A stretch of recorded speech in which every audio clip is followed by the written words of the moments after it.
Relation देखें अगर, sir यार सर एक काम। लेकिन सर एक क्वेश्चन था हाँ बोलो बोलो। सर, उसमें था क्या कहते हैं कि मतलब जो मैक्सिमम एनर्जी होती है इलेक्ट्रॉन्स की वो कहाँ पे होती है, तो उसमें ऑप्शन जो करेक्ट था वो था इनफाइनाइट डिस्टेंस पे। मैक्सिमम एनर्जी, जो मैक्सिमम एनर्जी, नहीं नहीं नहीं, देखो इन्फिनिटी पे जाके तो जीरो होती है, बट वैसे वैसे तुम उसमें क्या सीन है ना, देखो वैसे तुम अगर शेल्स वाइज बढ़ते जाओ बढ़ते जाओ बढ़ते जाओ, तो जितना दूर जाते जाओगे ना, मतलब शेल्स की वैल्यू जैसे जैसे जैसे बढ़ रही है, तो एनर्जी की वैल्यू बढ़ रही है। अभी हम देखेंगे उस चीज को भी। बट बिल्कुल ही इन्फिनिटी पे चले जाओगे तो जीरो होगी, मतलब उसके दायरे से बाहर चला गया, जब न्यूक्लियस के दायरे से बाहर चला गया। हाँ, उस मैक्सिमम वैल्यू तक जहां तक वो पॉसिबल है, जहां तक वो न्यूक्लियस के दायरे में, तब तक तो वो मैक्स होगी। वहां पे इस तरह से क्वेश्चन में लिखा होगा। ठीक है।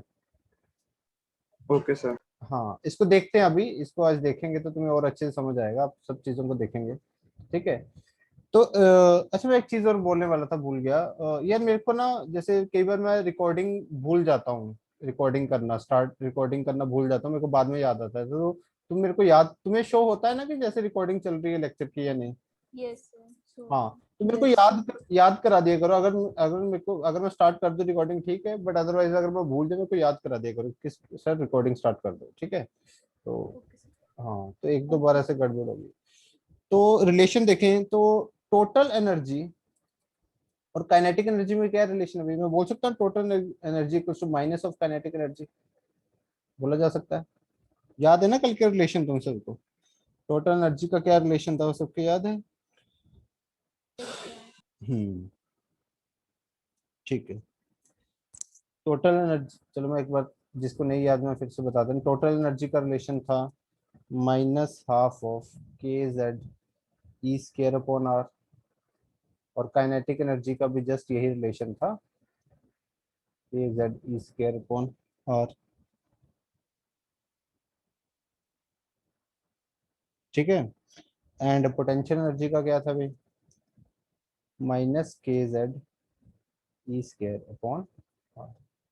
तो पोटेंशियल एनर्जी के नीचे यहाँ पे टू नहीं आता, पोटेंशियल एनर्जी के नीचे यहाँ पे टू नहीं आता, इस बात का ध्यान रखो। तो टोटल एनर्जी और काइनेटिक एनर्जी में क्या रिलेशन है? माइनस हाफ का, माइनस हाफ के इक्वल आ गया। टोटल एनर्जी और पोटेंशियल एनर्जी में अगर देखें तो टोटल एनर्जी क्या है? Half of potential energy. या फिर तुम ऐसे ही बोल सकते हो, पोटेंशियल एनर्जी जो है वो क्या है? Twice of total energy. बोल सकते हैं ना, पोटेंशियल एनर्जी क्या है? Twice of total energy. ऐसे अगर हम यस। काइनेटिक एनर्जी देखें, that is equal to minus half of potential energy. ठीक है। और फाइनली टोटल एनर्जी की वैल्यू तो कल ही हमने देख ली थी कि क्या थी, -13.6 Z square upon N square, Z square upon N square. अच्छा, इसी में मैं बता रहा था, अगर मान लो मैं एन की वैल्यू इंक्रीज करूं, अगर मैं एन की वैल्यू इंक्रीज करूं, तो ओवरऑल ये वैल्यू कम होगी। एन की वैल्यू इंक्रीज करने पे ये वैल्यू कम होगी। तो अगर ये यस वैल्यू, सर। पर ये वैल्यू नेगेटिव में कम होगी ना, ये वैल्यू क्या होगी? नेगेटिव में कम होगी। तो एन की वैल्यू इंक्रीज होने पे मैं बोल सकता हूँ एनर्जी की वैल्यू इंक्रीज होगी, क्योंकि एन की वैल्यू इंक्रीज होगी तो ओवरऑल ये वैल्यू कम होगी, बट ये नेगेटिव में कम होगी, तो हम बोल सकते हैं एनर्जी की वैल्यू क्या होगी? इंक्रीज होगी। ठीक है। तो यहाँ पे तुम ऐसे बोल सकते हो, मैग्नीट्यूड डिक्रीज, मैग्नीट्यूड तो डिक्रीज करेगा, ठीक है, बट ऑब्वियसली एनर्जी की ओवरऑल वैल्यू, मतलब मैग्नीट्यूड डिक्रीज करेगा बट नेगेटिव में, बट इन नेगेटिव। ठीक है ना? तो तुम्हारी, मतलब सिंपली यहाँ पे तुम ऐसे बोल दो, मैग्नीट्यूड डिक्रीज करेगा बट एनर्जी की वैल्यू क्या होगी? इंक्रीज। एनर्जी की वैल्यू क्या होगी? इंक्रीज। ठीक है, क्योंकि नेगेटिव भी कम होगा वो। समझ के बात को? Yes yes. सर। तो रिलेशंस याद रखना, जैसे ये वाला रिलेशन काम आएगा तुम्हें बीच बीच में, ये वाला रिलेशन याद रखना। ये फॉर्मूला तो याद करना ही है, कल ही मैंने बता दिया था, इसको तो अच्छे से रट ही लेना है, इस फॉर्मूले को। ठीक है। और एक ये वाला रिलेशन याद रख लेना, ये तो तुम्हें पता ही है कि काइनेटिक एनर्जी के इक्वल है, बस ये, इससे तुम्हें कई बार पोटेंशियल एनर्जी निकालने में हेल्प हो जाएगी। ठीक है। ओके, लिख लो यहाँ तक, फिर आगे बढ़े। लिखो, मैं एक बार अटेंडेंस भेज दूँ तुम्हारी, तुम लोग लिखो एक बार।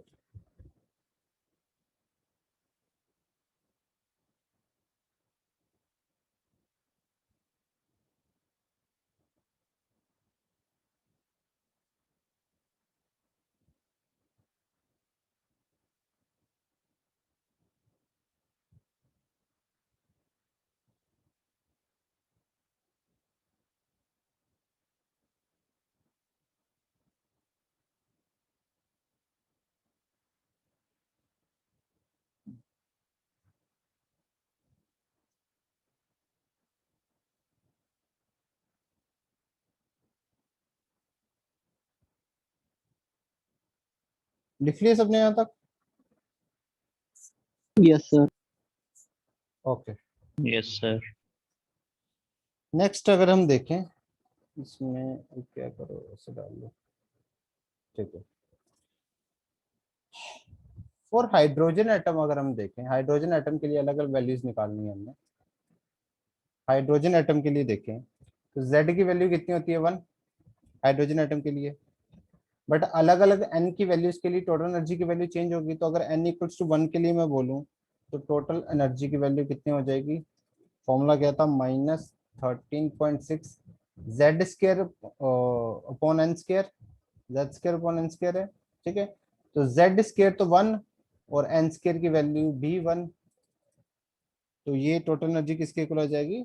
-13.6 ईवी के फर्स्ट ऑर्बिट के लिए, ठीक है, फर्स्ट शेल के लिए। सेकंड वाले के लिए देखें, सेकंड ऑर्बिट के लिए देखें, तुम भी साथ साथ में करो ये, ठीक है, सबके लिए करो। n इक्वल्स टू 6 तक करो, सब लोग करो ये n इक्वल्स टू 6 तक, ठीक है, करो मेरे साथ साथ। इसके लिए -13.6 जेड स्क्र, तो 1 का स्क्वायर ही रहेगा, नीचे 2 का स्क्वायर कितना हो जाएगा? 4। इसको अगर सॉल्व करोगे तो तुम्हारा आ जाएगा -3.4।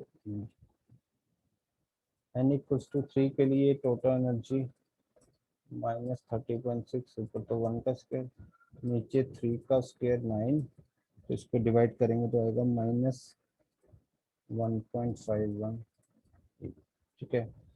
n=4 के लिए -13.6 1 स्क्वायर अपॉन 4 का स्क्वायर, 4 का स्क्वायर 16 हो गया, तो ये आ जाएगा -0.85 ई। फाइनली n=5 के लिए -13.6 1 स्क्वायर अपॉन 5 का स्क्वायर, ये आ जाएगा तुम्हारा -0.54 ई, ठीक है। इस तरह से ये वैल्यूज हमें याद भी रखनी, बताता हूँ वो मैं चीज कैसे याद रखनी है। फिर n=, फाइनली मैं n=6 के लिए देखूं तो यहाँ पे टोटल एनर्जी की वैल्यू कितनी हो जाएगी? -13.6 1 स्क्वायर अपॉन 6 का स्क्वायर, तो इसकी वैल्यू आ जाती है -0.37। और फाइनली अगर तुम n=∞ के लिए देखो, ऐसे ऐसे करते करते अगर n=∞ के लिए देखो तो टोटल एनर्जी की वैल्यू क्या आ जाएगी? 0, क्योंकि यहाँ पे ये n n की वैल्यू इनफाइनाइट हो जाएगी ना, इनफाइनाइट, नीचे इनफाइनाइट आ जाएगा तो ऑब्वियसली टोटल एनर्जी की वैल्यू क्या हो जाएगी? 0 हो जाएगी। तो इन्फिनिटी पे ये क्या हो जाएगी? 0 हो जाएगी, ठीक है, समझ गए? तो इसको एक बार यस सर। इस तरीके से डिफाइन कर देते हैं एक बार। यहाँ पे नीचे लेते हैं, मान लो ये नीचे है n=1, n=1 के लिए हमने टोटल एनर्जी कितनी बोली? -13.6 ईवी। फिर आ गया तुम्हारा n=2, उसके लिए कितनी आ गई? -3.4 ईवी, ठीक है। एक चीज नोटिस करोगे, देखो फर्स्ट एनर्जी लेवल और सेकंड एनर्जी लेवल पे जो डिफरेंस है, इन दोनों का जो डिफरेंस है दैट इज 10.2 ईवी। वो कितना है? 10.2 ईवी। और सेकंड और थर्ड में अगर डिफरेंस निकालोगे तो कितना आएगा?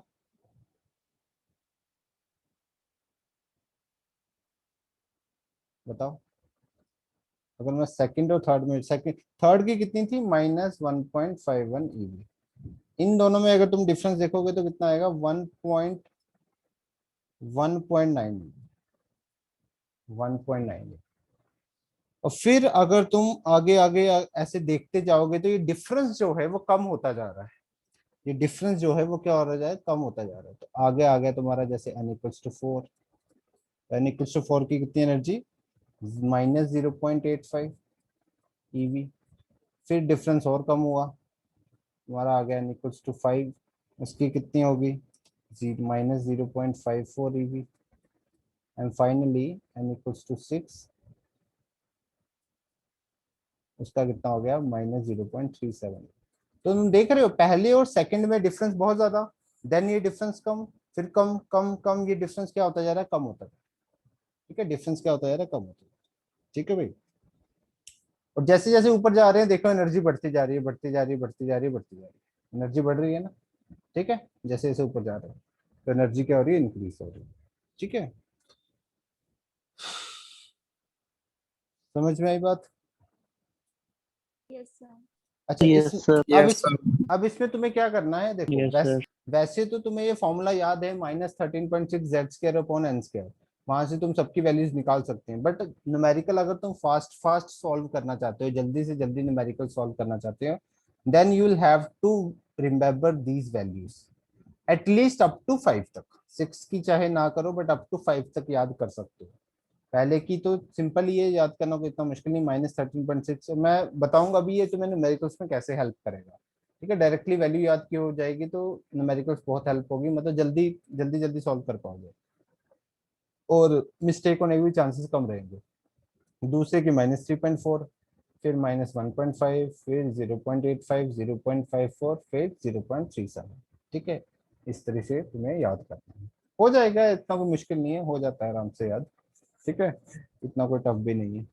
ठीक है, यहाँ से तुम देख सकते हो, यहाँ से जहाँ जहाँ जान यहाँ से जहाँ जाने पे अप्रोक्सीमेटली हाफ हो रहा है, यहाँ से यहाँ जाने पे भी अप्रोक्सीमेटली हाफ हो रहा है, तो वहां से तुम्हें थोड़ा बहुत याद रहेगा, थोड़ा बहुत आइडिया रहेगा। ठीक है, अच्छा और ये तुम्हें डिफरेंस भी याद करना है, फर्स्ट और सेकंड वाला डिफरेंस याद करना है। फर्स्ट और सेकंड में डिफरेंस कितना है, 10.2 ईवी। ऐसे सेकंड और थर्ड में डिफरेंस कितना है, 1.9 ईवी। एक डिफरेंस तुम ये भी याद कर सकते हो फर्स्ट और थर्ड में, बाकी नहीं रहेगा याद तो कोई दिक्कत नहीं है, क्योंकि निकाल तो हम सकते ही हैं, इसमें तो क्या दिक्कत है, हमें अगर फॉर्मूला याद है हम निकाल तो सकते हैं। पर अगर एटलीस्ट तुम्हें ये वैल्यूज याद होगी तो तुम एट ए टाइम डिफरेंस भी निकाल निकाल सकते हो। अगर फर्स्ट और थर्ड की तुम्हें वैल्यूज याद है तो तुम डिफरेंस निकाल सकते हो, एकदम से निकाल लोगे 12.1 ईवी आ जाएगा, याद रहेगा तो बढ़िया है। फर्स्ट और सेकंड का तो याद ही रखना ना, 10.2 ईवी ये तो याद ही रखना है, बाकी इन दोनों में ऑप्शनल है, तुम याद रख भी सकते हो, नहीं भी रखना चाहते कोई दिक्कत नहीं है। ठीक है, निकाल भी सकते हो मतलब उस टाइम पे, जैसे इन दोनों में है 1.9 भी। ठीक है भाई, क्लियर है यहाँ तक। अब क्या है, अगर कोई इलेक्ट्रॉन फॉर एग्जाम्पल कोई इलेक्ट्रॉन यहाँ से यहाँ जंप कर रहे हो, मान लो कोई इलेक्ट्रॉन फर्स्ट से सेकंड शेल में जंप करना चाहता है, फर्स्ट शेल से सेकंड शेल पे जंप करना चाहता है, तो उसको कितनी एनर्जी एब्जॉर्ब करनी पड़ेगी, बताओ भाई, इसको कितनी एनर्जी एब्जॉर्ब करनी पड़ेगी, come on. 10.2 very 10.2 EV। 10.2। Very good, कितनी एनर्जी एब्जॉर्ब करने की, 10.2। और अगर फर्स्ट से थर्ड पे जाना चाहता है तो कितनी एब्जॉर्ब करनी पड़ेगी, 12.1 ईवी। हाँ, तो अगर कोई मान लो अगर कोई थर्ड शेल से सेकंड शेल पे जंप करता है, मान लो इलेक्ट्रॉन थर्ड शेल से सेकंड शेल पे जंप करता है, तो वो कितनी एनर्जी रिलीज करेगा, वो कितनी एनर्जी रिलीज करेगा, 1.9 EV। 1.9 EV। 1.9 EV energy release करेगा। ठीक है, तो बेसिकली ऊपर की तरफ यहाँ पे हम जाते हैं, तो अगर मान लो मैं ऊपर की तरफ देखता हूँ तो क्या होती है, यहाँ पे तुम लिख सकते हो एनर्जी एब्जॉर्ब्स, एब्जॉर्ब। और नीचे की तरफ आता हूँ, यहाँ पे जगह नहीं है, थोड़ा सा ये वाला पार्ट मिटा दूं, यस सर। Yes sir. तो यहाँ से नीचे आता हूँ तो क्या होती है, एनर्जी रिलीज, ओहो सॉरी, एनर्जी रिलीज।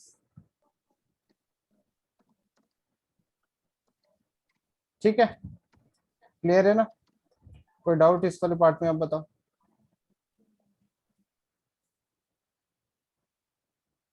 क्लियर हो गया, तो ये वैल्यू सिर्फ हमें हाइड्रोजन के लिए याद करनी है, बाकियों के लिए हम ऑटोमेटिकली डिफाइन कर सकते हैं, वो कोई दिक्कत वाली बात नहीं। जैसे फॉर एग्जांपल इसका भी मैं तुम्हें बता ही देता हूँ, जैसे मान लो तुम्हें कोई बोले, तुमसे कोई बोले कि भाई लिथियम के लिए, लिथियम 2 पॉजिटिव के लिए तुम मेरे को बता दो थर्ड शेल के लिए एनर्जी की कितनी वैल्यू होगी, लिथियम 2 पॉजिटिव के लिए थर्ड शेल के लिए कितनी वैल्यू होगी, तुम क्या करोगे, तुम्हें क्या करना है, देखो इन जनरल देखो, तो ये चीज तो सबके लिए सेम ही रहनी है, 13.6 upon n², 13.6 upon n², change क्या होगा, ये z², चेंज क्या होगा, ये z², बाकी तो सेम ही है ना।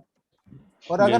अगर मैं n इक्वल्स टू 3 के लिए मान लो एनर्जी की वैल्यू निकालना चाहता हूँ फॉर लिथियम 2 पॉजिटिव, तो मैं सिंपली क्या करूंगा, मैं हाइड्रोजन के लिए देख लूंगा थर्ड ऑर्बिट की कितनी एनर्जी थी। तो हाइड्रोजन की तो मेरे को याद ही है कितनी है, -1.51। बस उसके साथ मैं क्या कर दूंगा, जेड स्केयर को मल्टीप्लाई कर दूंगा, उसके साथ मैं क्या कर दूंगा जेड, क्योंकि हाइड्रोजन के इसमें जेड 1 था तो उससे तो कोई फर्क नहीं पड़ना था, क्योंकि 1 का स्केयर 1 ही होता है। बट अगर लिथियम के लिए, हीलियम के लिए, बोरॉन के लिए, कार्बन किसी के लिए भी देख रहा हूँ, तो अगर मैं मान लो लिथियम 2 पॉजिटिव के लिए, तो इनटू पर जेड स्केयर कर दो, तुम उसके लिए फाइंड कर लोगे। तो लिथियम 2 पॉजिटिव के लिए जेड की वैल्यू 2, तो नहीं सॉरी 3, तो 3 का स्क्वायर 9, तो इसको 9 के साथ मल्टीप्लाई कर दो तो तुम्हें आंसर मिल जाएगा। समझे बात को? ऐसे ही तुम मान लो n इक्वल्स टू 5 के लिए मान लो बोरॉन की वैल्यू निकालना चाहते हो, बोरॉन 4 पॉजिटिव की, तो तुम क्या कर सकते हो, सिंपली n -0.54 जो कि n इक्वल्स टू 5 की वैल्यू है, उसको मल्टीप्लाई कर दो जेड स्केयर के साथ। सिंपल। समझ में आया सबको? यस। Okay, very good. ठीक है, चलो लिख लो इसको, यहाँ तक हो जाए तो हैंड रेस करके बताओ, यहाँ तक लिख लो।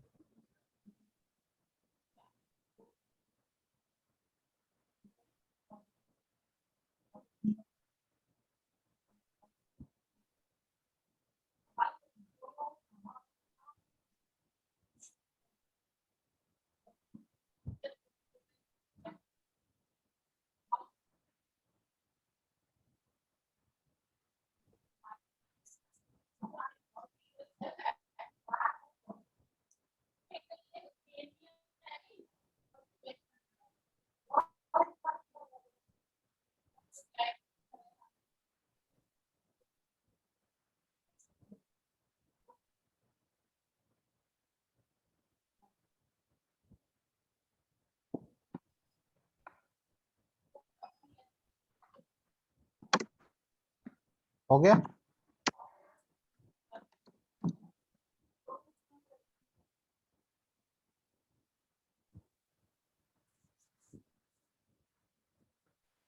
Yes, sir. Done. ठीक है, चलो आगे बढ़ते हैं। ओके, आगे मूव करते हैं। नेक्स्ट क्वेश्चंस ही हैं, बहुत सारे क्वेश्चंस करेंगे इसके रिलेटेड। तो देखो क्वेश्चंस, तुम सॉल्व करते जाओ, फिर मैं एक साथ सबके आंसर्स बता दूंगा। फर्स्ट क्वेश्चन है, calculate the energy associated with first orbit of helium positive, with first orbit of helium positive. ठीक है, करते जाओ, सबके आंसर्स लिखते जाओ, मैं बाद में सबके आंसर्स बताता हूँ, ठीक है। Calculate the energy for second orbit,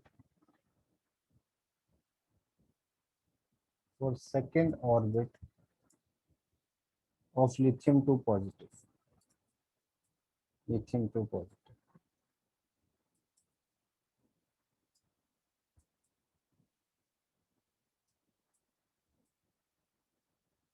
Calculate the energy for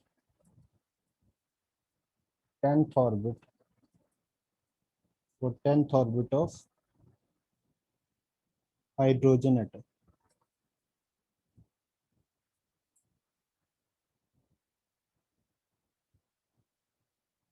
तो क्या होगा?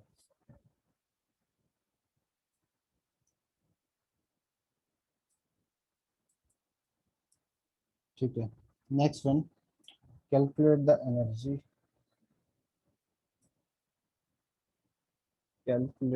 Energy, for fourth orbit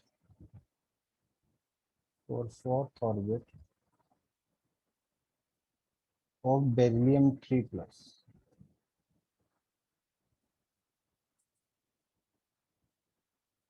Calculate the energy ratio,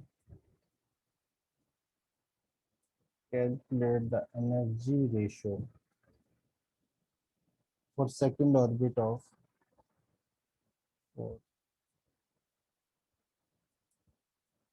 for, second orbit of hydrogen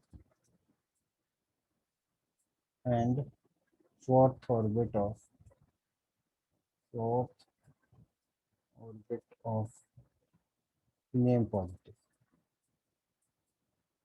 ठीक है, और एक लास्ट ले लो,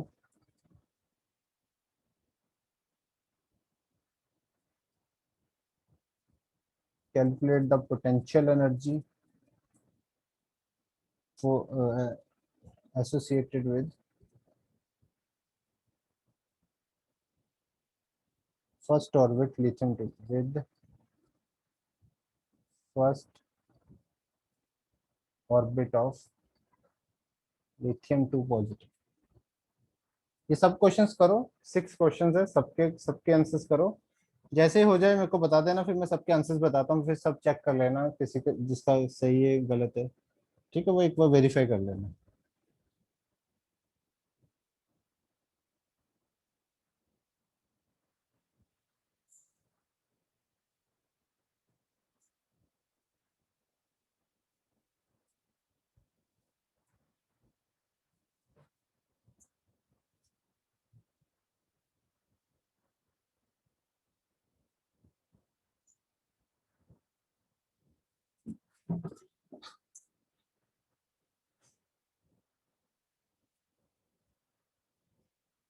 सब कर लो दुष्यंत, एक बार सब कर लो, फिर मैं देखते हैं सबके आंसर्स। ठीक है, एक बार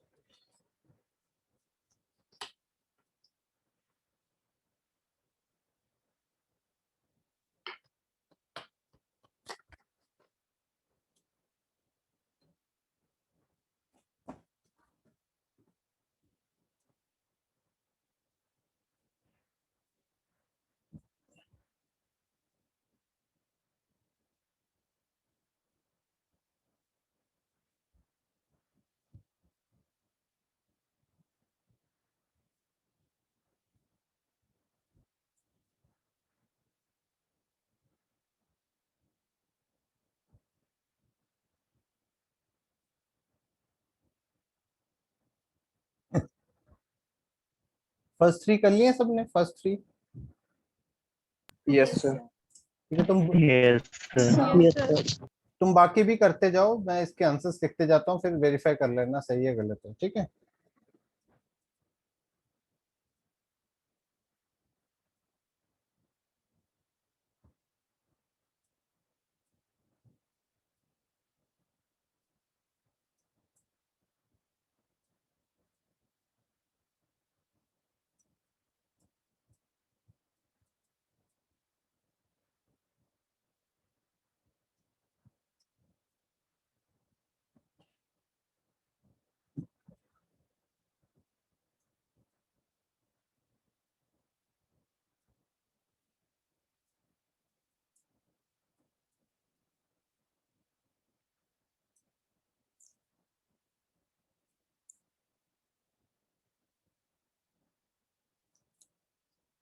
बताओ पहले तीनों में कोई किसी को doubt?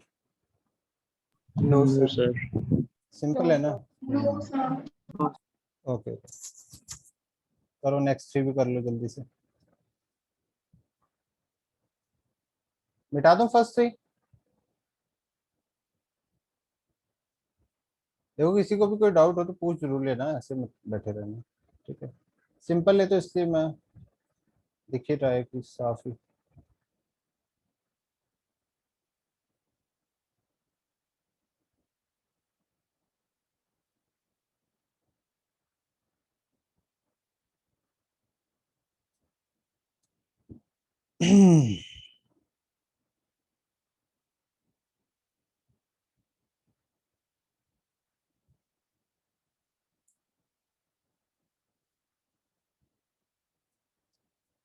Calculate the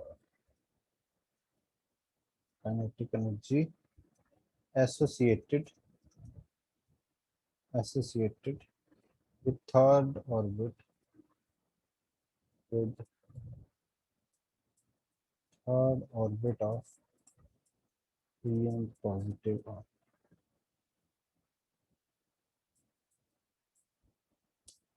Calculate energy ratio for third orbit for third orbit of lithium 2 positive and second orbit of beryllium 3 positive. Beryllium 3 positive. तो कितने क्वेश्चंस करेंगे बहुत?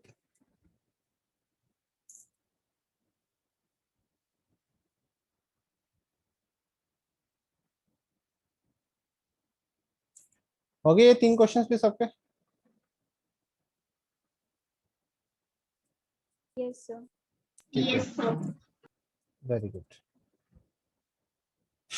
Fourth orbit of beryllium 3 positive minus 0.85 into 4 का square कितना आ गया? Minus 13.6 eV. इसमें energy ratio निकालनी है. ठीक है, इसमें क्या करना है? Calculate the energy ratio for second orbit of hydrogen और फोर्थ ऑर्बिट ऑफ हीलियम. तो एनर्जी जो होता है वो तुम्हें पता है, एनर्जी की वैल्यू डायरेक्टली प्रोपोर्शनल है Z square upon N square के. ठीक है ना? तो यहां से अगर रेशियो निकालना चाहते हो तो E1 अपॉन E2. ठीक है, तो क्या आ जाएगा? 1 square, 2 square, 4 square upon 2 square. इसको कैंसिल करोगे तो ये पूरा कैंसिल हो जाएगा. 2 स्क्वायर तो पूरा ये 1 आ जाएगा, 1/1. ठीक है, क्योंकि हाइड्रोजन के लिए जेड की वैल्यू 1, सेकेंड ऑर्बिट 2 का स्क्वायर, इसके लिए फोर्थ ऑर्बिट 4 का स्क्वायर, एंड हीलियम पॉजिटिव के लिए जेड की वैल्यू 2 का स्क्वायर. इसको सॉल्व करोगे तो 1/1. क्लियर है ना? इसका करेंगे अगर calculate the potential energy associated. देखो इस क्वेश्चन में क्या करना है? पोटेंशियल एनर्जी निकालनी है. तो पोटेंशियल एनर्जी के लिए तुम क्या करो? पहले टोटल एनर्जी निकाल लो. तो एनर्जी की वैल्यू क्या होती है? वही फर्स्ट ऑर्बिट के लिए निकालनी है. तो -13.6 इंटू 3 का स्क्वायर, ये आ जाएगी तुम्हारी जितनी भी आएगी. तुम इसको क्या करना फिर पोटेंशियल एनर्जी निकालने के लिए, क्योंकि पोटेंशियल एनर्जी क्या होता है? Just twice of total energy. तो इसी का ट्वाइस करना पड़ेगा तुम्हें. -13.6 इंटू 9 इंटू 2. तो ये तुम करोगे तो आई थिंक आंसर आएगा -244 EV अप्रोक्सीमेटली. आई थिंक इतना ही आ जाएगा. बताओ, क्लियर है? Yes sir. Yes, sir. यही आंसर आया सबके? Yes sir. Yes. Yes, sir. ठीक है, किसी का गलत तो नहीं हो रहे? चलो इसके लिए बताओ कितना आंसर आएगा?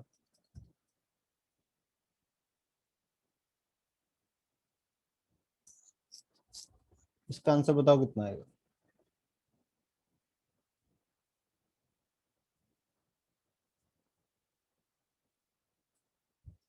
बोलो भाई.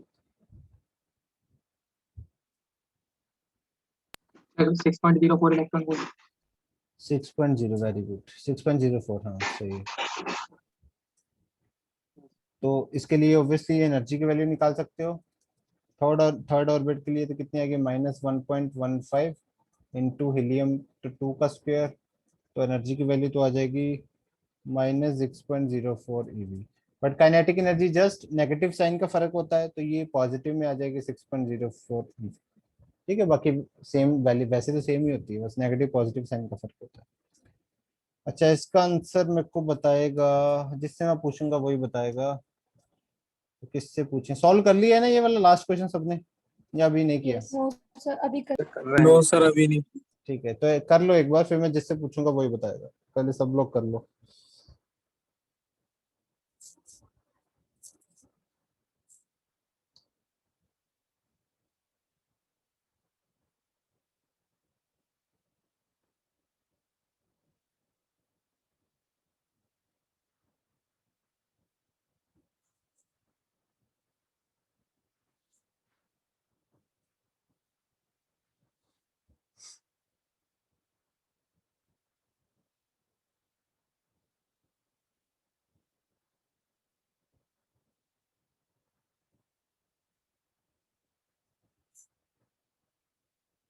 हो गया?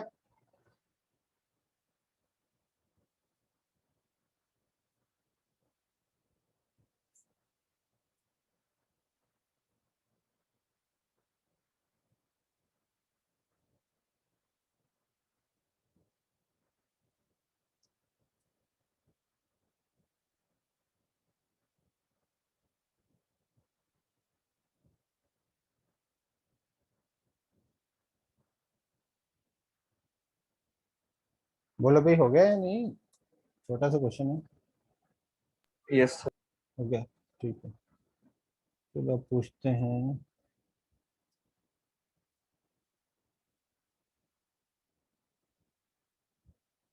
शिल्पी से पूछते हैं, शिल्पी। शिल्पी बताओ क्या आंसर है लास्ट क्वेश्चन का?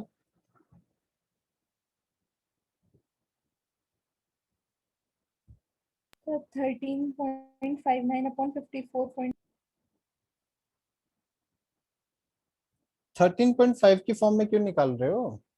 एनर्जी या इस तरह से निकालो ना, क्योंकि एनर्जी डायरेक्टली रेशियो है z square upon n square.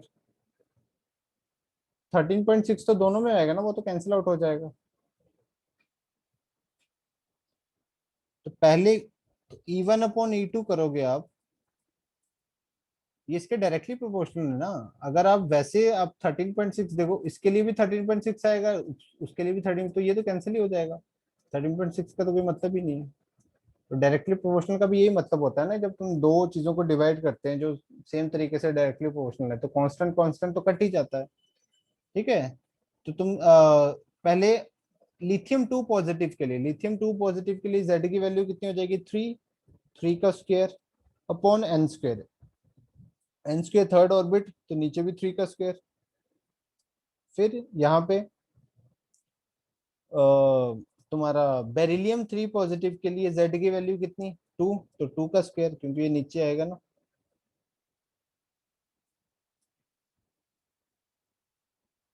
Sorry, beryllium के लिए 4 4 होती है ना, हाँ z की वैल्यू 4 होती है, बेरिलियम के लिए z की वैल्यू 4। ठीक है, और ऑर्बिट कौन सा है? सेकंड ऑर्बिट, तो ऊपर आ जाएगा 2 का स्क्वायर। ठीक है, तो इसको सॉल्व कर लो। ये 9 से 9, 1:4। 9 से 9 कैंसिल, ये क्या आ जाएगा? 4/16, तो 1:4, 1/4। इस तरह से आंसर बताना था। ठीक है, ये आंसर आएगा 1/4। समझ में आया शिल्पी? Yes, sir. ठीक है, चलो। कोई भी डाउट इन क्वेश्चंस में अभी तक जितने भी हमने किए? एनीबॉडी?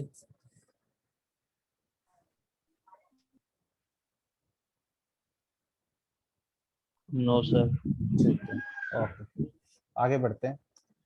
अब इसमें ना कुछ इंपॉर्टेंट टर्म्स हमें करनी है, तो ऐसे हेडिंग डाल दो, some important terms. Some important terms कुछ करनी है हमें। इसमें सबसे पहली टर्म है ग्राउंड स्टेट। ग्राउंड स्टेट, ये जो इंपॉर्टेंट टर्म्स हम पढ़ने वाले हैं, ये है तो वैसे बहुत इजी, बट इसमें किसी किसी में कंफ्यूजन होती है। ठीक है, बहुत कंफ्यूज हो जाते हैं कई बार बच्चे। इजी बहुत है, कंफ्यूजन हो जाती है, तो वो मैं ट्राई करूंगा कि तुम्हें कोई कंफ्यूजन ना हो उन चीजों में। तो ग्राउंड स्टेट तो बहुत ही सिंपल है। ग्राउंड स्टेट बेसिकली क्या है? Lowest energy state of any atom. Lowest energy state of any atom, जो फर्स्ट शेल होता है, जैसे कि n=1, जो लोएस्ट एनर्जी स्टेट होता है उसको हम क्या बोल देते हैं? Ground state. ठीक है, तो lowest energy state of any atom और आयन इज कॉल्ड, और ion is called ground state.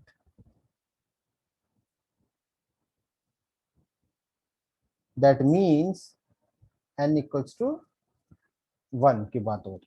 ठीक है, n=1 की बात हो रही है। अगर मैं बात करूं ground state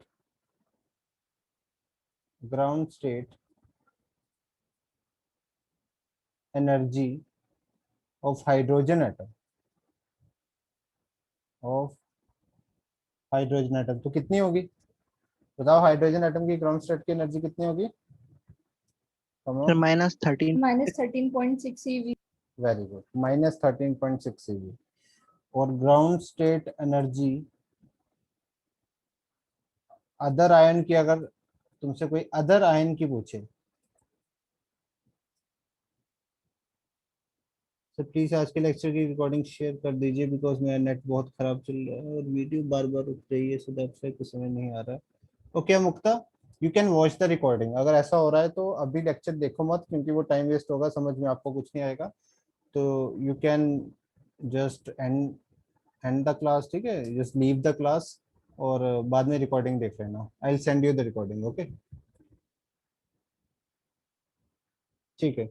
so ground state energy of other ion अगर हम देखें तो वो कितना इज -13.6 जेड स्क्वायर। बोल सकता हूँ ना, क्योंकि ग्राउंड स्टेट के लिए एन की वैल्यू तो 1 ही रहेगी। एन की वैल्यू फिक्स है तो एन की वैल्यू फिक्स है तो नीचे तो 1 का स्क्वायर ही रहेगा, उससे तो कोई फर्क पड़ने वाला है नहीं। तो बट किसी और आयन के लिए जेड की वैल्यू तो चेंज हो सकती है ना। तो अदर आयन के लिए अगर हम देखें तो -13.6 क्या हो जाएगा, जेड स्क्वायर। ठीक है, समझ में आ गया सबको। तो किसी, जैसे मान मान लो कि तुमसे बोलूं कि बोरॉन 5 पॉजिटिव आयन है, उसके लिए ग्राउंड स्टेट एनर्जी बताओ, ग्राउंड स्टेट की कितनी एनर्जी, तो तुम सिंपली क्या होगे, -13.6 और बोरॉन के लिए जेड की वैल्यू 5, तो 5 का स्क्वायर। सिंपल आंसर आ जाएगा। ओके, इस तरह से। नेक्स्ट इसमें डेफिनेशन है एक्साइटेड स्टेट।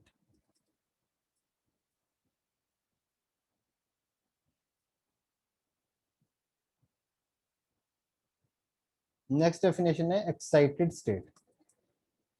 एक्साइटेड स्टेट क्या है, स्टेट ऑफ एटम, ध्यान से सुनना, state of atom other than the ground state,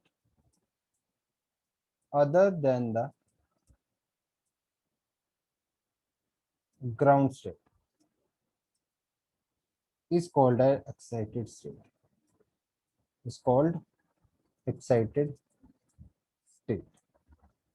तो बेसिकली ग्राउंड स्टेट को छोड़ के और बाकी जितनी भी स्टेट्स हैं उनको हम क्या बोलते हैं, एक्साइटेड स्टेट। ग्राउंड स्टेट को छोड़ के बाकी जितनी भी स्टेट्स हैं उनको हम क्या बोलते हैं, एक्साइटेड स्टेट। अच्छा, अब n इक्वल्स टू 1 तो क्या है, ग्राउंड स्टेट है, ये तो ग्राउंड स्टेट है। n इक्वल्स टू 2 जो है इसको हम बोलते हैं first excited state, first excited state. तो कई बार बच्चे इसमें कंफ्यूज हो जाते हैं, कई बार बच्चे क्वेश्चन में लिखा होता है कि फर्स्ट एक्साइटेड स्टेट की बात हो रही है, तो बच्चे फर्स्ट एक्साइटेड स्टेट को n इक्वल्स टू 1 बोल देते हैं।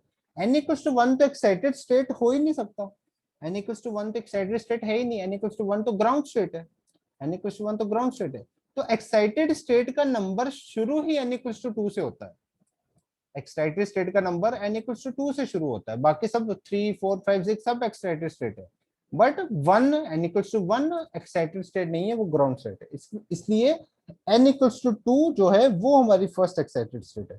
ऐसे n इक्वल्स टू 3 क्या हो जाएगी, सेकंड एक्साइटेड स्टेट। ऐसे ही n इक्वल्स टू 4 क्या हो जाएगी, थर्ड एक्साइटेड स्टेट, और ऐसे सो ऑन चलता जाए। ठीक है, समझ में आ गई बात। तो जिस एक्साइटेड, अगर मान लो 10th एक्साइटेड स्टेट की बात हो रही है, अगर 10th एक्साइटेड स्टेट की बात, तो दैट मींस किसकी बात हो रही है, n इक्वल्स टू 11 की बात हो रही है, n इक्वल्स टू 11 की बात। समझ गए ये वाला पॉइंट, बोलो। Yes, sir. Yeah. Yes, sir. Okay, कोई कंफ्यूजन यहाँ तक, कोई नहीं, ठीक है, लिखो यहाँ तक जल्दी से, यहाँ तक लिख लो एक बार।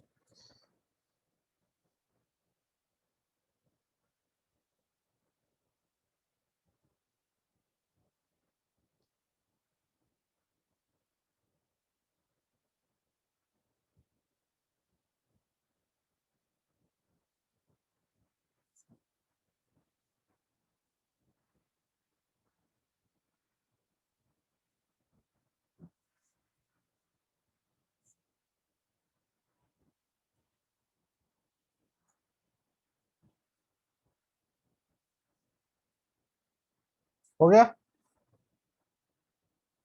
Yes, sir. ठीक है, Yes, sir. चलो आगे बढ़ते हैं।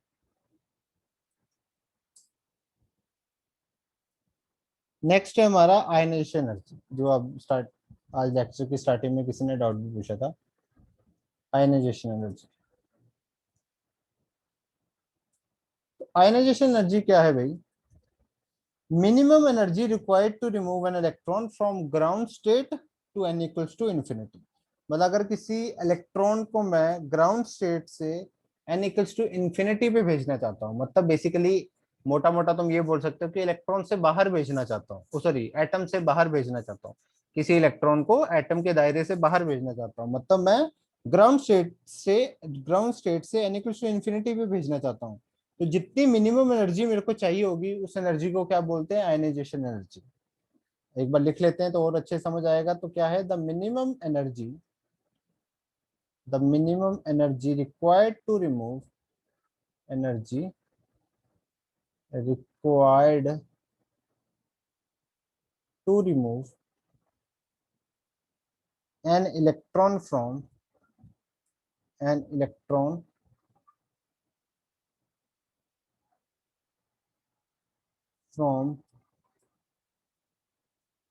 ground state to n equals to infinity is called ionization energy, समझ गए ना बात को? ग्राउंड स्टेट से n इक्वल्स टू इन्फिनिटी पे भेजने के लिए जितनी मिनिमम एनर्जी रिक्वायर्ड होगी उसको हम क्या बोल देंगे? Ionisation energy. मतलब किसी इलेक्ट्रॉन को ग्राउंड स्टेट से अगर एटम से बाहर निकालना है तो जितनी एनर्जी रिक्वायर्ड होगी दैट इज आयनाइजेशन एनर्जी। तो अगर तुमसे कोई पूछे ionisation energy, ionisation energy of hydrogen atom, तो कोई बता सकता है कितनी होगी? एनीबॉडी?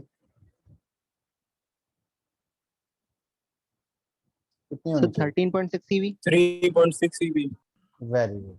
कितनी होगी? 13.6 eV। 13. क्योंकि n इक्वल्स टू 1 के लिए अगर हाइड्रोजन की वैल्यू देखें तो क्या होती है? 13.6 eV। और इंफिनिटी तक भेजना है इसको, n इक्वल्स टू इन्फिनिटी भी, और इसकी वैल्यू क्या होती है? 0 होती है। तो यहाँ से यहाँ भेजना है तो एनर्जी डिफरेंस तो यही होगा ना, 13.6 eV। एनर्जी डिफरेंस तो यही होगा 13.6 eV, इसलिए इसकी आयनाइजेशन एनर्जी की वैल्यू क्या आ जाएगी? 13.6 eV। 13.6 eV। ठीक है, okay.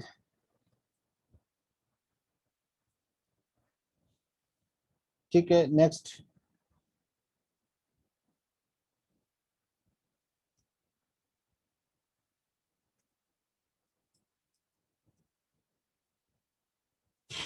Ionization energy for other ion या ऑफ अदर आयन, वो कितनी बोल सकता हूँ? क्या मैं बोल सकता हूँ 13.6 जेड स्क्वायर ईवी? बोल सकता हूँ 13.6 Z square EV? Yes, sir. ठीक है, बोल सकता हूँ, बिल्कुल बोल सकता हूँ। ठीक है, ओके, ठीक है, समझ गया मैं सबको। ठीक है, नेक्स्ट टर्म है ionization potential.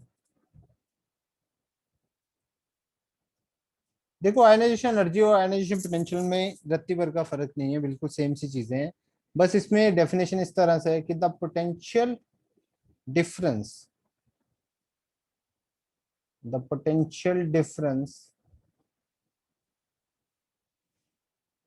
through which a free electron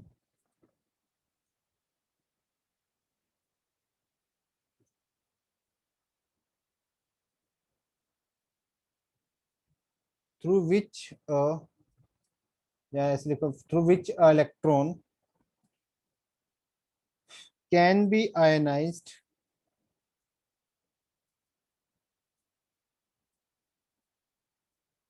from ground state।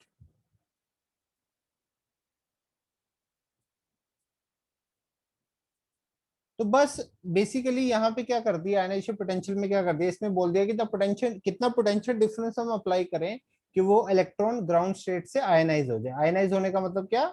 कि n इक्वल्स टू इन्फिनिटी पे चला जाए, मतलब बाहर चला जाए, तो आयनाइज हो जाए। ठीक है, तो पोटेंशियल एनर्जी जितनी अप्लाई, पोटेंशियल डिफरेंस जितना अप्लाई करना पड़े थ्रू विच इलेक्ट्रॉन आयनाइज हो जाए ग्राउंड स्टेट से, तो चीज वही है, इसमें एनर्जी की फॉर्म में था, इसमें पोटेंशियल डिफरेंस की फॉर्म में आ गया, और कुछ नहीं है। तो इसमें बस वैल्यू भी सेम रहेगी, सब कुछ सेम रहेगा। इसमें अगर हम देखें ionisation potential of hydrogen atom, तो ये सिंपली कितना आ जाएगा, 13.6 वोल्ट, 13.6 वोल्ट। बस उसकी जगह ईवी की जगह पे वी आ जाएगा, ठीक है, वोल्टेज वोल्ट में आ जाएगा, बस इतना सा फर्क होगा, बाकी सब कुछ सेम है। इतना पोटेंशियल डिफरेंस अप्लाई करेंगे तो ऑब्वियसली वो इतनी एनर्जी गेन करेगा इलेक्ट्रॉन, है ना। तुम्हें ईवी की डेफिनेशन तो याद ही होगी, ईवी की डेफिनेशन याद है सबको, बोलो भाई। Yes, sir. कि अगर वन Yes. वन अगर किसी इलेक्ट्रॉन को 1 वोल्ट के पोटेंशियल डिफरेंस से एक्सेलरेट करेंगे तो जितनी एनर्जी वो गेन करेगा दैट इज 1 ईवी। तो अगर 13.6 का पोटेंशियल डिफरेंस अप्लाई करेगा तो कितनी एनर्जी गेन कर लेगा, 13.6 ईवी। तो अगर उसने उतनी एनर्जी गेन कर ली तो ऑब्वियसली वो एटम को छोड़ देगा, मतलब वो n=∞ पे पहुंच जाएगा। तो इसलिए कितना पोटेंशियल डिफरेंस अप्लाई करें कि वो आयनाइज हो जाए ग्राउंड स्टेट से, दैट इज आयनाइजेशन पोटेंशियल। तो ऑब्वियसली वो सिंपली क्या आ जाएगा, ईवी की जगह पे वी आ जाएगा, 13.6 वी, क्योंकि इतना पोटेंशियल डिफरेंस रखेंगे तो वो कितनी एनर्जी गेन कर लेगा, 13.6 ईवी। और इतनी एनर्जी तो चाहिए हमें उसको बाहर निकालने के लिए, ठीक है, इतनी एनर्जी तो चाहिए हमें उससे बाहर निकालने के लिए, ठीक है। और अगर मैं आयनाइजेशन पोटेंशियल हाइड्रोजन के अलावा अदर एटम के लिए देखूं तो वो क्या हो जाएगा, 13.6 Z² वी। बस ईवी की जगह पे वी आ गया, बाकी कहानी पूरी की पूरी वही, ठीक है, समझ में आया। Yes, sir. अच्छा Yes, sir. अच्छा, Yes, sir. क्लास की स्टार्टिंग में एक क्वेश्चन पूछा था कि भाई इन्फिनिटी पे जो एनर्जी की वैल्यू मैक्स होगी। हाँ, एक तरीके से मैक्स ही होगी ना, क्योंकि जीरो तो है, ऑब्वियसली जीरो है, बट बाकी सब वैल्यूज नेगेटिव में है ना, 13.6 माइनस माइनस माइनस माइनस, तो जीरो मैक्स ही हो गया ना। मुझे अभी ध्यान आया, तो जीरो मैक्स ही है ना, वो सब नेगेटिव में है ना बाकी सब, तो उस तरह से जीरो तो मैक्स ही हो गया। Okay sir. ठीक है, तो next definition we have excitation energy.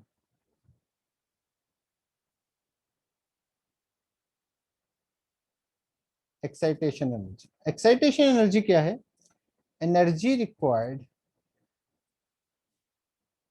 इसको ध्यान से सुनना, ये थोड़ा सा कंफ्यूज करता है एक्साइटेशन एनर्जी, ठीक है, अगर कंफ्यूजन होगी तो इस वाले में होगी, ठीक है, इसको थोड़ा सा ध्यान से। Excite energy required to move an electron, to move an electron from ground state, from ground state to any state of atom, to any other state of atom is called excitation energy, is called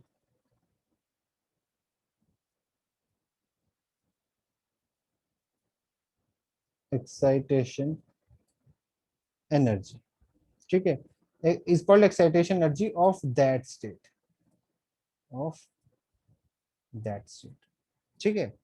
तो इसको ना मैं थोड़ा सा और तरीके से बताता हूँ, देखो इसमें एक्साइटेशन एनर्जी में सिंपली क्या है कि अगर मैं किसी इलेक्ट्रॉन को ग्राउंड स्टेट से किसी और स्टेट में भेजता हूँ, अगर मैं किसी इलेक्ट्रॉन को ग्राउंड स्टेट से किसी और स्टेट में भेजता हूँ, तो वो क्या होगी, excitation energy of that particular state, वो क्या होगी, excitation energy of that particular state, ठीक है। जैसे कि फॉर एग्जांपल मैं यहाँ पे ये ऊपर वाला लिख लिया सबने, ये चीज लिख ली, Yes, sir. Yes, sir. ये मिटा दूं थोड़ा सा ना,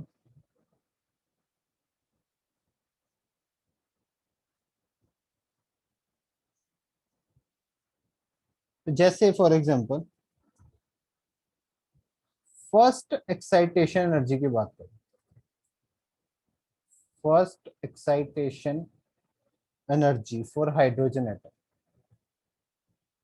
फॉर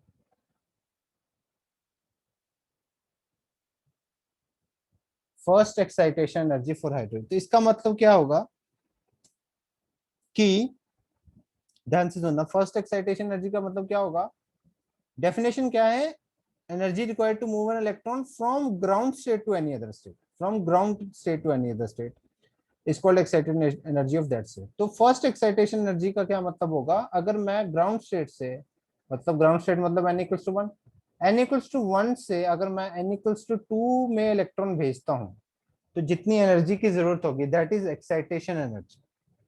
ठीक है, अगर n equals to 1 say that is ground state, यहाँ पे लिख सकते हो GS ground state, ground state से किसी और स्टेट में भेजता हूँ तो फर्स्ट एक्साइटेशन मतलब ग्राउंड स्टेट से अगर 2 पे भेजूंगा तो उसका मतलब क्या होगा, ये वैल्यू किसकी है, फर्स्ट एक्साइटेशन एनर्जी, और इसकी वैल्यू किसके इक्वल होगी, क्यों बताएगा, इसकी वैल्यू किसके इक्वल होनी चाहिए, So So 10.2 10.2 EV. electron volt. Very good, 10.2 EV। क्या होगी 10.2 EV, क्योंकि n इक्वल्स टू 1 और n इक्वल्स टू 2 में गैप जो होता है वो 10.2 EV का होता है ना, हाइड्रोजन एटम में वो कितना होता है 10.2 EV, तो ये क्या आ जाएगा 10.2 EV। ठीक है, और अगर मैं तुमसे यहाँ पे पूछूं second excitation energy, second excitation, तो सेकंड एक्साइटेशन एनर्जी का क्या मतलब होगा, n इक्वल्स टू 1 से n इक्वल्स टू 3 में भेजना, क्योंकि ये तो फिक्स है ground state, this is fixed कि ग्राउंड स्टेट से ही भेजना है, ये तो फिक्स्ड है, और किस स्टेट में भेजना है वो डिपेंड करता है हम किस एक्साइटेशन एनर्जी की बात कर रहे हैं, हम किस एक्साइटेशन एनर्जी की बात कर रहे हैं। तो सेकंड एक्साइटेशन एनर्जी का मतलब कि 1 से 3 में भेजना है, तो 1 से 3 में भेजने के लिए एनर्जी कितनी चाहिए होगी, sir 12.1। Very good, 12.1 very good 12.1। ठीक है, तो ऐसे ही अगर तुमसे कोई बोले कि 10th एक्साइटेशन एनर्जी, एग्जाम्पल के तौर पे तुमसे कोई बोले 10th excitation energy for hydrogen atom, तो 10th एक्साइटेशन एनर्जी का क्या मतलब होगा, n इक्वल्स टू 1 से किस में भेजना है, n is equal to 11। n equals to 11, equal to 11. क्योंकि फर्स्ट का क्या मतलब था 2, सेकंड का मतलब 3 और 10 का क्या n इक्वल्स टू 11 में भेजना है, तो इसकी वैल्यू तुम कैलकुलेट कर सकते हो, उसकी जरूरत नहीं है हमें, मैं तो जस्ट एग्जांपल के तौर पे बताना। आई होप समझ गए होगे एक्साइटेशन एनर्जी का मतलब ग्राउंड स्टेट से किसी और स्टेट में भेजना है, बस इतनी सी बात है। आयनाइजेशन एनर्जी और एक्साइटेशन एनर्जी में डिफरेंस क्या है, आयनाइजेशन एनर्जी में ग्राउंड स्टेट से इंफिनिटी पे भेजना है, आयनाइजेशन एनर्जी में ग्राउंड स्टेट से इंफिनिटी पे भेजना है, और एक्साइटेशन एनर्जी में ग्राउंड स्टेट से किसी और स्टेट में भेजना है, इतना डिफरेंस है दोनों में। ठीक है, समझ गए, गॉट इट। Yes, sir. ठीक है, इसको लिख लो पूरा, पूरा लिख लो जितना लिखा है।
हो गया, अभी लिख लिया यहाँ तक।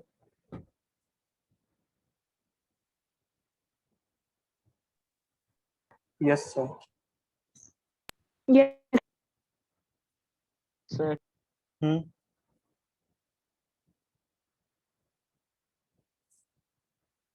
ओके, नेक्स्ट है एक्साइटेशन पोटेंशियल। तो सेम जैसे आयनाइजेशन एनर्जी था, फिर उसके बाद हमने आयनाइजेशन पोटेंशियल पढ़ा, वैसे एक्साइटेशन एनर्जी के बाद एक्साइटेशन पोटेंशियल डिट्टो वैसा ही है, बस उसकी जगह पे ईवी की जगह पे हम क्या कर देंगे भी, ये चीज हमें पता ही है, इसमें बस क्या डेफिनेशन बोल देंगे, potential difference through which an electron can be excited from ground state to another state.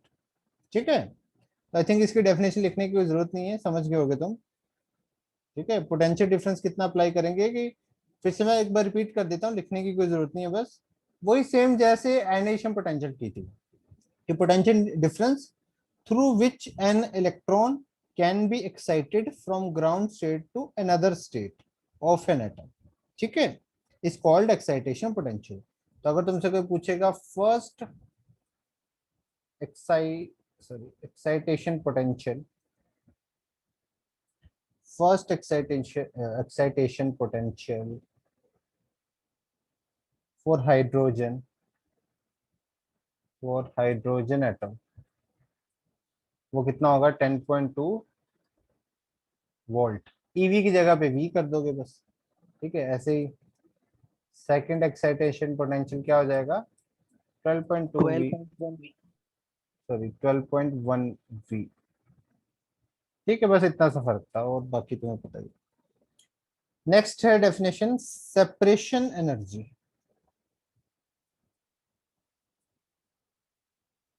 Separation energy या फिर बाइंडिंग एनर्जी, या फिर बाइंडिंग एनर्जी, दोनों का मतलब सेम, ये सेपरेशन एनर्जी या फिर बाइंडिंग। इसका मतलब क्या है, इसको लिखेंगे energy required, energy required to move an electron, energy required to move an electron from a state,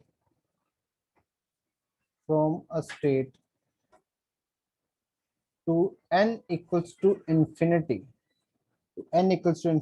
is called binding energy, is called binding energy of that state, of that। मतलब basically क्या है binding energy का simple सा मतलब क्या है, मान लो जैसे ये n इक्वल्स टू 1 है, 2 है, 3 है, 4 है, तो किसी भी शेल से या किसी भी ऑर्बिट से अगर मैं किसी इलेक्ट्रॉन को सीधा n इक्वल्स टू इन्फिनिटी पे भेज देता हूँ, जैसे मैं n इक्वल्स टू 4 से इलेक्ट्रॉन को n इक्वल्स टू इन्फिनिटी पे भेज देता हूँ, तो उसका मतलब क्या होगा, उसके लिए जितनी एनर्जी रिक्वायर्ड होगी वो बेसिकली क्या क्या होगी, binding energy of fourth state. ऐसे ही अगर मैं n इक्वल्स टू 3 से n इक्वल्स टू इन्फिनिटी पे भेज देता हूँ, वो बेसिकली क्या होगी, binding energy of third state. ऐसे ही मैं n इक्वल्स टू 2 से अगर इलेक्ट्रॉन को n इक्वल्स टू इन्फिनिटी पे भेज देता हूँ, वो क्या होगी, binding energy of second. But ऐसे ही अगर मैं n इक्वल्स टू 1 से n इक्वल्स टू इन्फिनिटी पे भेज देता हूँ, वो क्या होगी, binding energy of first state. And binding energy of first state को मैं आयनाइजेशन एनर्जी के भी इक्वल बोल सकता हूँ ना, binding energy of first state को मैं आयनाइजेशन एनर्जी के भी इक्वल बोल सकता हूँ। आयनाइजेशन एनर्जी क्या थी, n इक्वल्स टू 1 से अगर इन्फिनिटी पे भेजता हूँ तो वो क्या थी, ionization energy. But binding energy सब स्टेट्स के लिए डिफाइन की जा सकती है, 2 से इन्फिनिटी से भेजूं, 3 से 4 से 5 से 6 से, ऐसे किसी भी स्टेट से इन्फिनिटी पे भेजूंगा, that is binding energy of that particular state. समझ गए बात को? Yes.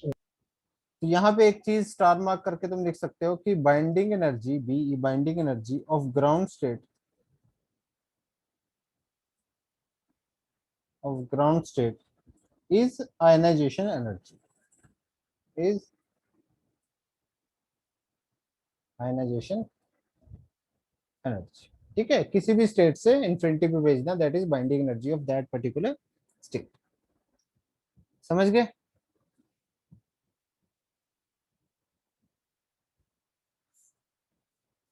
Yes, sir. यहाँ तक किसी भी टर्म में कोई डाउट, क्योंकि इसके बाद हम न्यूमेरिकल्स ही करेंगे इसके रिलेटेड, तो कोई डाउट हो तो पूछ लो, नहीं तो न्यूमेरिकल स्टार्ट करें फिर हम।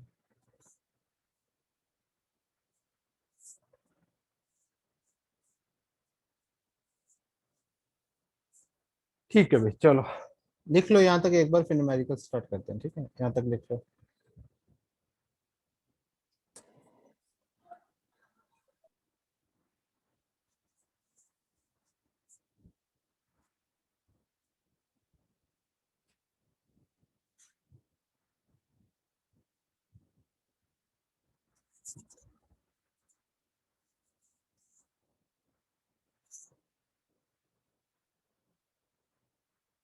हो गया?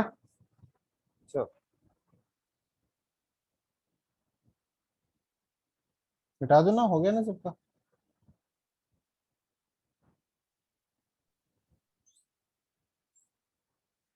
नहीं हुआ अभी? कर लो कुछ।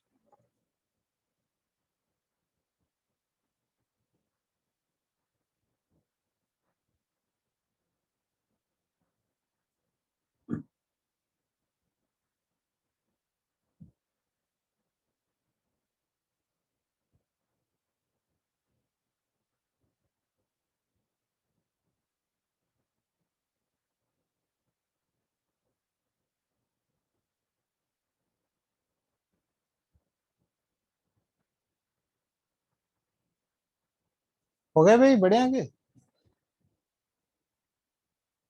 Yes, sir.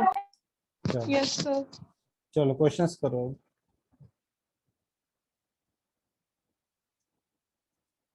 वैसे करते जाओ फिर से, ठीक है? Calculate ground state energy of lithium 2 positive ion, lithium 2 positive ion. Calculate ionization energy of, ठीक है, ionization energy helium positive ion.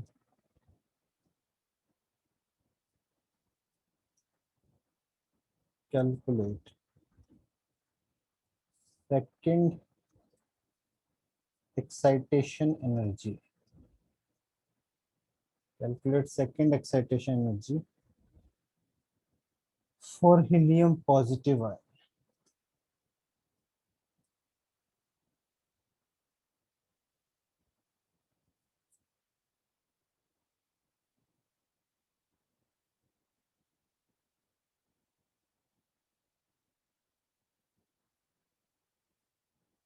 ठीक है, next.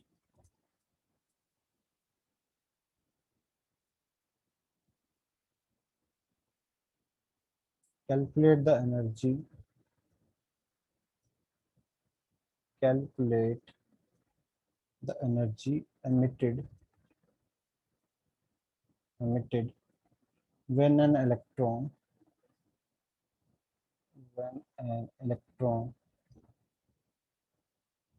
in hydrogen atom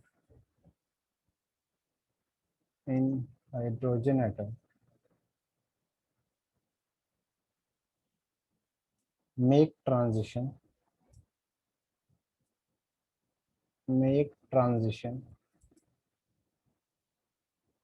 from fourth energy level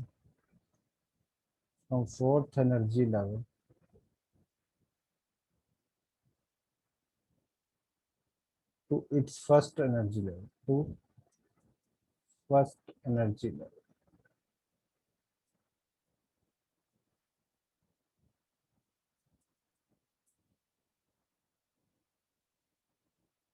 Calculate energy emitted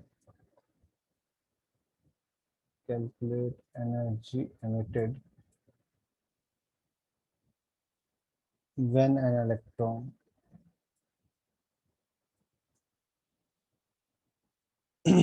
in helium positive ion return from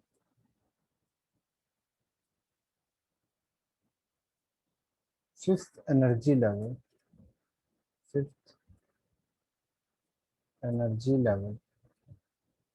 to second energy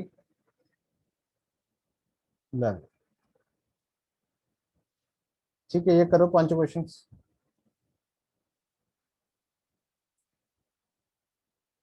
हो जाए तो hand raise करके बताना जब पांचों हो जाए।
जल्दी करो, फास्ट फास्ट, नहीं हुआ अभी तक, सिंपल सिंपल है।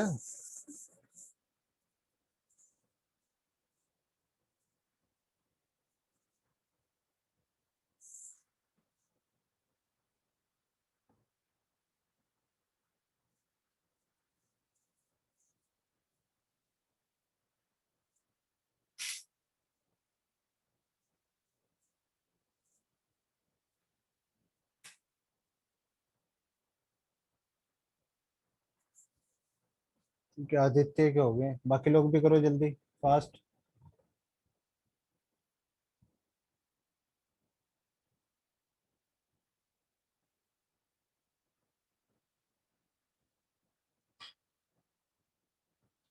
सबका चाहिए मेरे को कंप्लीट।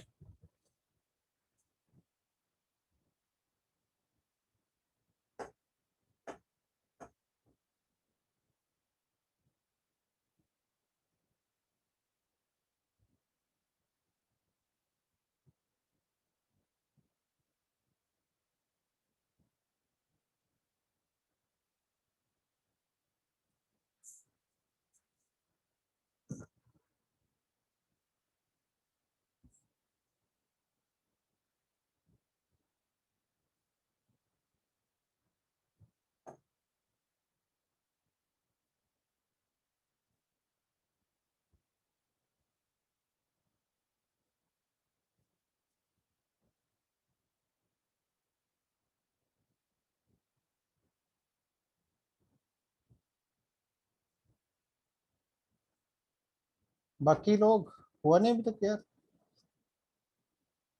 सिर्फ आदित्य का हैंड रेज्ड है।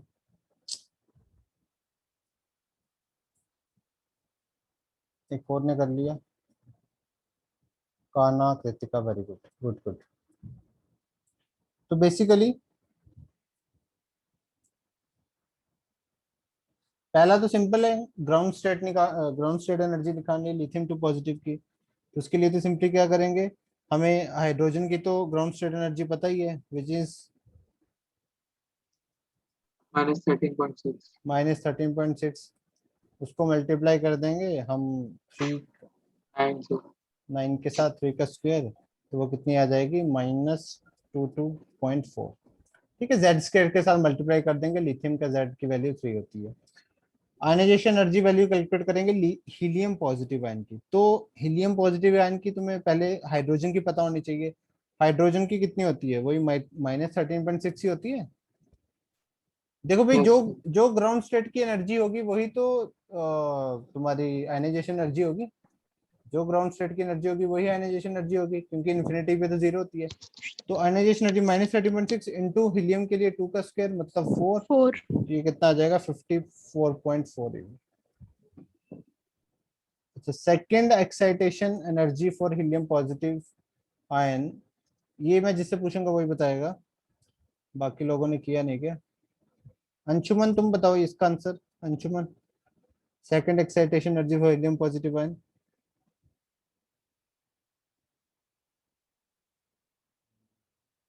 नहीं हुआ अंशुमन, नहीं हुआ तुमसे।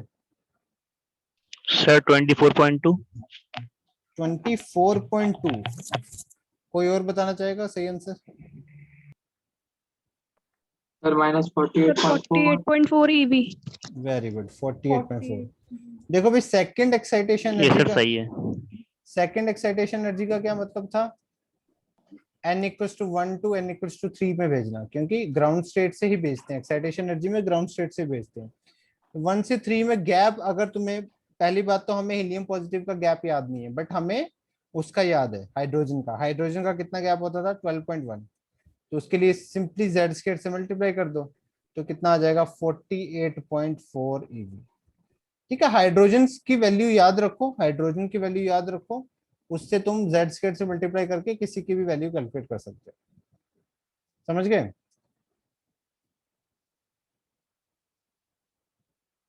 अब जैसे, हम्म, ये इसका कौन आंसर जिससे पूछूंगा वो बताए। दिया, आप बताओ, दिया अग्रवाल, आप बताओ, इसका आंसर क्या होगा इस वाले का।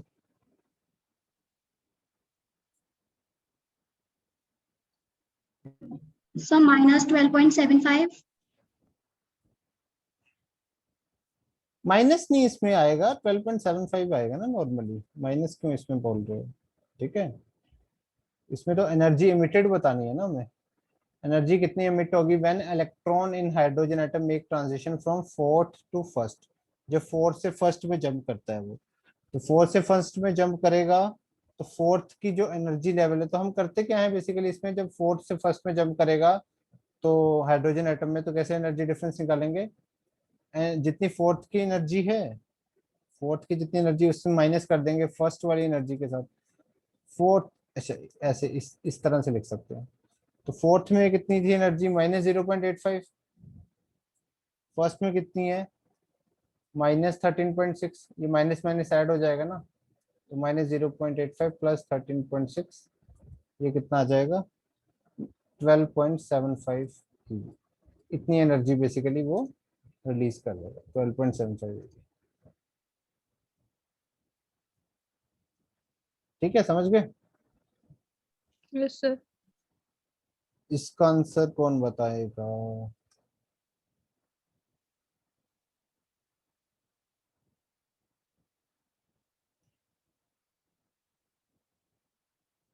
इसका आंसर बताओ कृतिका, आप बताओ क्या है आंसर इसका, कृतिका।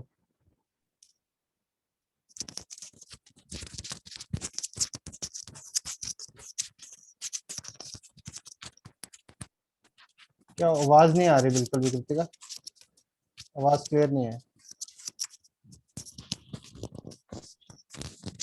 आवाज क्लियर नहीं आ रही आपकी, आप रहने दो। कोई और बता दो। ठीक है, आदित्य हैंड रेस कर रहा है, आदित्य तुम्हें बता दो क्या आंसर इसका। Sir, 2.856 electron volt. 2.865? 856. 856. नहीं नहीं नहीं नहीं नहीं, इतना नहीं है, हीलियम पॉजिटिव के लिए।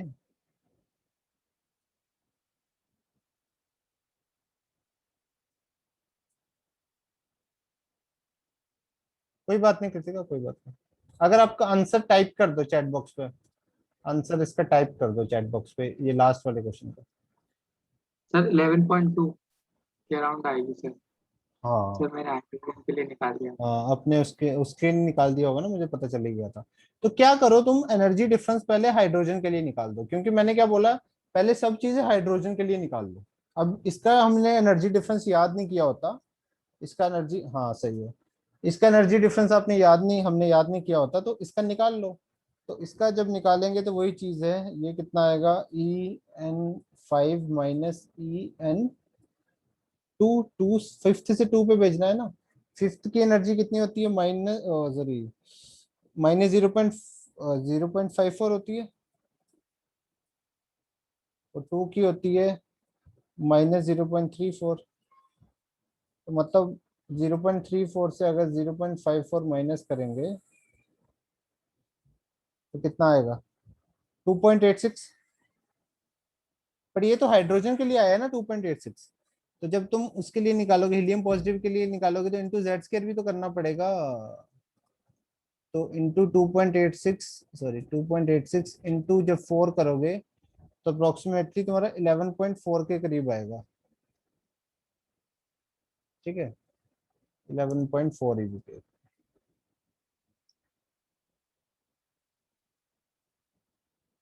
समझ गए?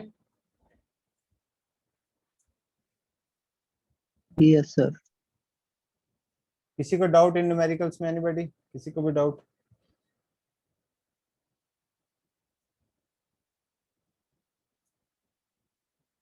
क्लियर है सबको? आगे बढ़े। Yes sir. ठीक, लिखना तो नहीं है किसी को, लिख किसी ने?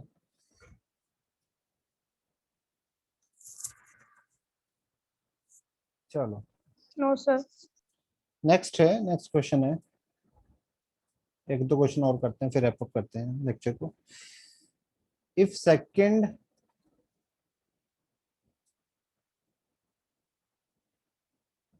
if second excitation potential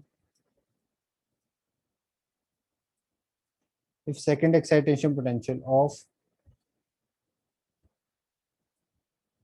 hydrogen like sample of hydrogen like sample is 108.9 volt.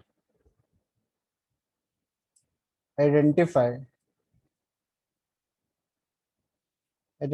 the ion. Identify the ion. ठीक है, करो इस क्वेश्चन को, करो, जिसका हो जाए हैंड रेस करके आंसर बताना।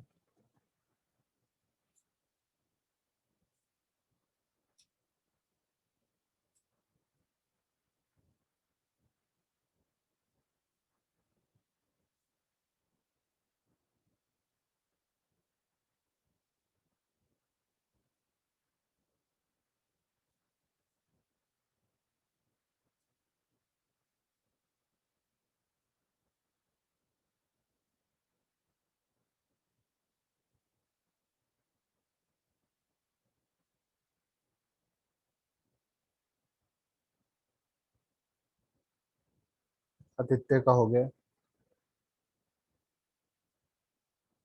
आदित्य दिया, ठीक है। ये आंसर मेरे को चाहिए शिल्पी का आंसर आया है लिथियम, ठीक है। और कोई, बाकी लोग भी चैट बॉक्स पे आंसर लिखो, देखते हैं कितनों का सही है।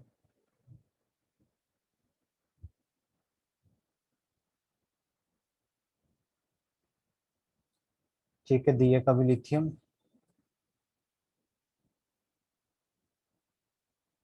ठीक है, सबका लिथियम आ रहा है, मतलब सबको आ ही गया, ठीक है। सिंपल था, मतलब सेकंड एक्साइटेशन पोटेंशियल की वैल्यू अगर देखेंगे, सेकंड